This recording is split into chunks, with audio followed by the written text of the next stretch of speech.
Nama Widodo tengah jadi sorotan di tengah polemik ijazah Jokowi. Widodo viral karena ia mengaku pencetak ulang ijazah Jokowi pasal pramuka pada tahun 2012 silam. Disebutkan jika Widodo mencetak ulang ijazah Jokowi pada tahun 2012 saat masa pencalonan Gubernur DKI Jakarta.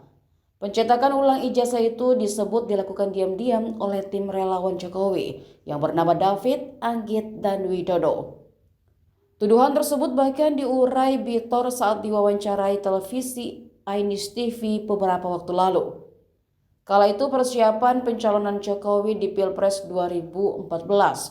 Sekretaris tim kampanye Jokowi, Andi Wijayanto, menjadi salah satu pihak yang melihat ijazah tersebut. Yang mana ijazah itu adalah hasil cetakan 2012 saat Jokowi maju Pilgub Jakarta.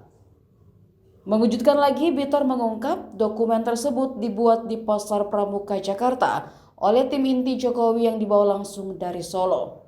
Dan orang yang mencetak itu adalah Widodo, sesuai penjelasan Dhani Iskandar di tahun 2012.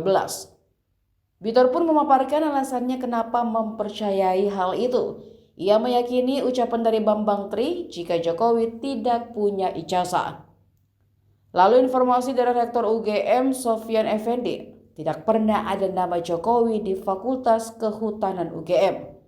Atas dasar itu, Bitor kemudian melacak dan mencocokkan dengan pernyataan tim Solo sebelumnya jika mereka tidak punya dokumen untuk dibawa ke KPU sehingga dibikinlah di Jakarta.